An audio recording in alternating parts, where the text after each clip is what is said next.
Salut! Bonjour à tous, bonne année, j'espère que vous avez passé de très bonnes fêtes.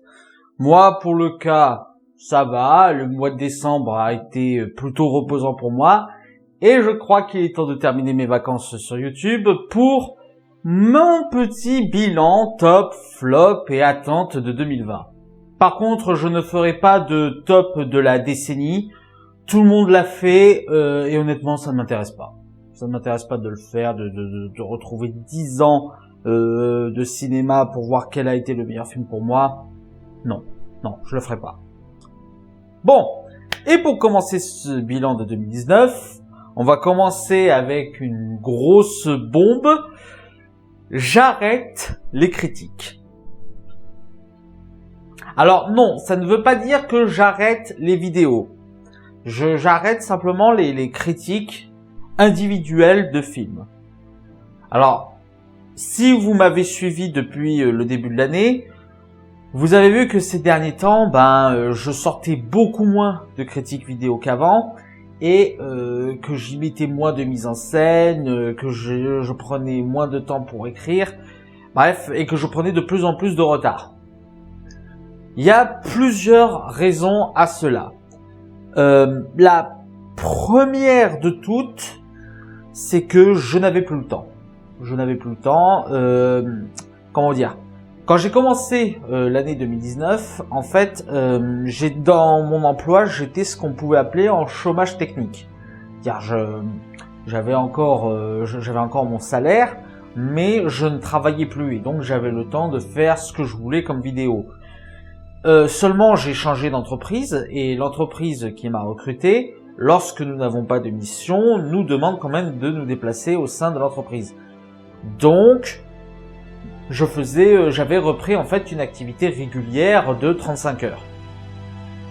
Et forcément, qui dit reprise de travail à 35 heures par semaine, dit beaucoup moins de temps pour me consacrer aux vidéos, me consacrer à faire des intros, à faire de la mise en scène, à faire des petits montages rigolos. Et donc, forcément, j'ai dû me restreindre à faire le strict minimum, et vous l'avez vu ces dernières semaines.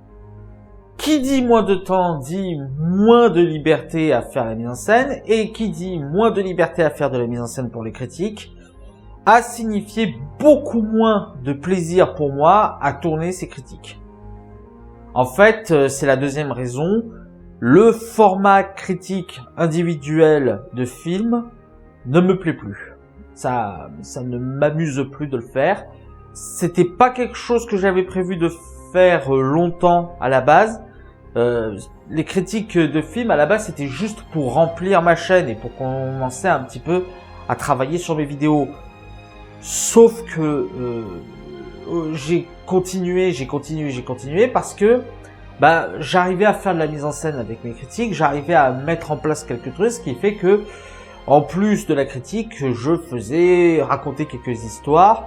J'avais tenté en début d'année de le faire avec les Funko Pop, mais c'était ça en fait mon plaisir. Mon plaisir c'était de trouver de la mise en scène, c'était de trouver des idées pour faire la critique. Et aujourd'hui, ces idées, je n'ai plus le temps de les mettre en place. Et comme je n'ai plus le temps de les mettre en place, je prends beaucoup moins de plaisir à tourner mes critiques. Et donc du coup, ça ne m'amuse plus de les faire.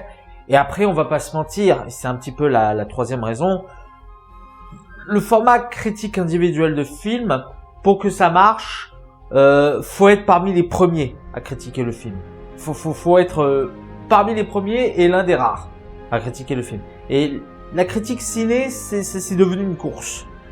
Et moi, avec mon boulot, la course, j'arrivais systématiquement dans les derniers. Du coup, ça n'avait plus aucun intérêt, de sortir mes vidéos telles quelles. Du coup, en cumulant toutes ces raisons, j'ai envie maintenant d'arrêter les critiques individuelles de films. Je veux plus faire cet exercice. J'ai envie de me dégager du temps, surtout qu'en plus, je l'ai dit au cours de l'année, je me suis mis au catch pour des raisons de m'amélioration de ma santé physique.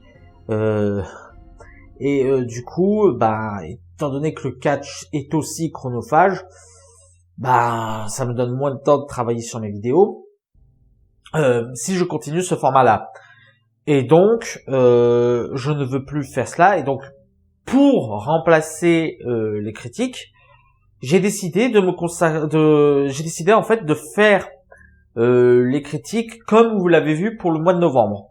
C'est-à-dire que au lieu de faire une critique par film, c'est de faire une vidéo par mois où je balance mon avis sur tous les films que j'ai vus durant le mois et ensuite vous donner des timecodes sur les films dont mon avis vous intéresse.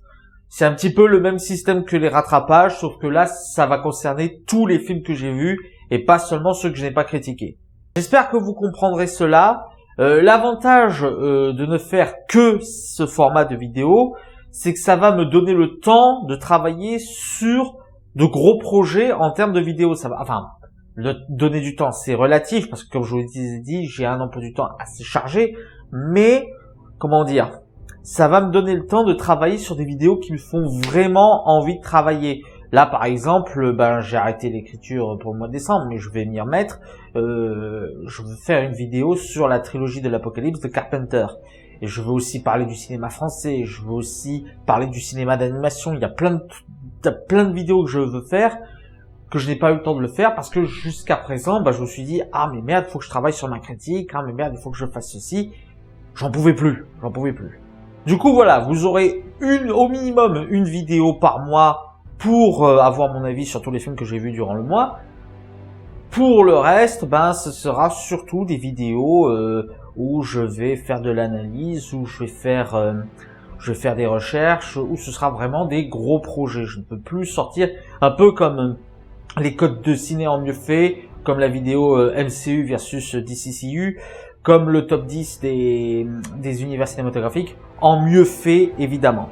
Parce que je ne vous cache pas que ça a été dur de continuer sur cette lancée en 2019. J'ai continué parce que je savais pas quoi faire d'autre, j'osais pas encore me lancer, j'ai pris le temps d'y réfléchir lors du mois de novembre, où j'ai tenté de faire les Reviewmber mais ça n'a pas marché, parce que encore une fois, manque de temps.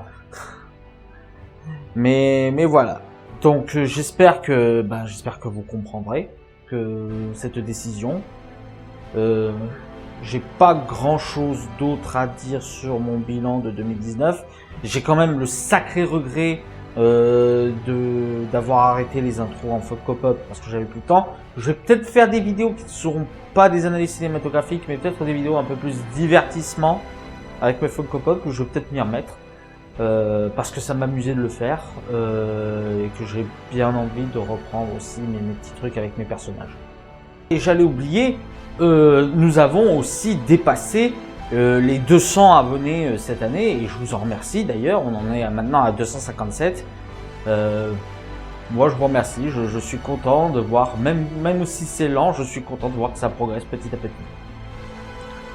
Voilà, c'était tout pour le bilan de l'année 2019.